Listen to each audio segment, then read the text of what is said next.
একটা রিপোর্টে দেখলাম, সিআইএ রিপোর্টে, গোপন রিপোর্টে যেটা প্রকাশ হয়েছে, ট্রাম্পের দাবি যেটা যে ট্রাম্প শক্তিশালী, কিন্তু এখানে সিআইএ রিপোর্টে বলা হচ্ছে যে ইরান এখন অনেক শক্তিশালী, কারণ হিসেবে দেখানো হয়েছে যে অক্ষত অবস্থায় তাদের 70% ক্ষেপণাস্ত্র এখনো রয়ে গেছে।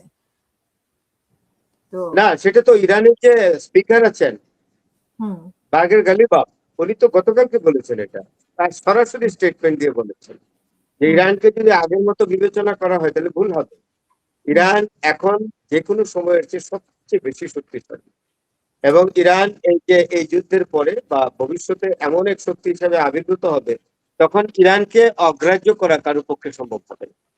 এটা হুম তো হ্যাঁ, বাগের গালিবাফ এটা তো পরিষ্কার করেছেন। ইরানের যে speaker, is one of the dominant politicians and the policy makers of Iran, Iranian regime, present regime.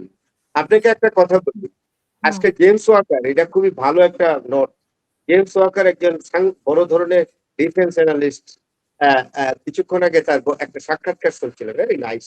উনি বলছিলেন যে ডোনাল্ড ট্রাম্প যুদ্ধ করার আগে একটা প্ল্যান ছিল তার, অর্থাৎ একটা ধারণা ছিল যে এই এই অ্যাচিভমেন্ট গুলো, এই অর্জনগুলো তিনি পাবেন এই যুদ্ধের ফলে। প্রথমত, উনি 3 থেকে 4 দিনের মধ্যে ইরানকে পরাজিত করবেন, হয় নাই। হুম এবং ইরান হরমুজ প্রণালী বন্ধ করার দুঃসাহস ইরান করবে না, পারেননি। ইরানের রেজিম চেঞ্জ হয়ে যাবে কয়েকদিনের মধ্যে, পারেননি। তাহলে পারলেন কয়টা? কোনো অ্যাচিভমেন্টই তো তার হয়নি।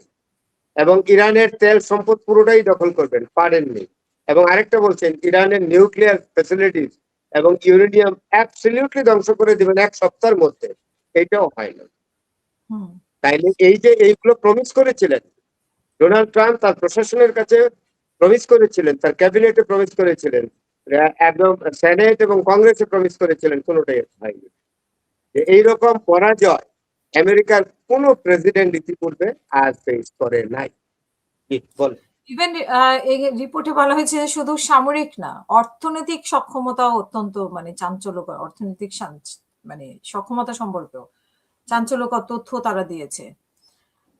এখানে আপনি নিশ্চয়ই মারাত্মক ভাবে, মারাত্মক অর্থনীতির কথা তো আপনি চিন্তা করলে খুবই খারাপ অবস্থা। অর্থনীতি যদি আমি এখানে আপনি আমি তো দলিল পত্র ছাড়া কথা বলি না সাধারণত। আমি আপনাদের দেখাই অর্থনীতির কি 12টা বাজাইছে। এই যে দেখেন,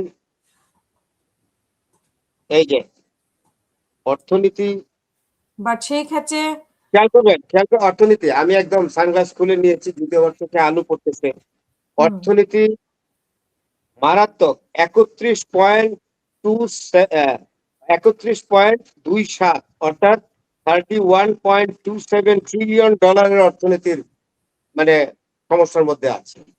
এবং সেটা জিডিপি 100%-এর বেশি জিডিপি লস ছাড়িয়ে গেছে।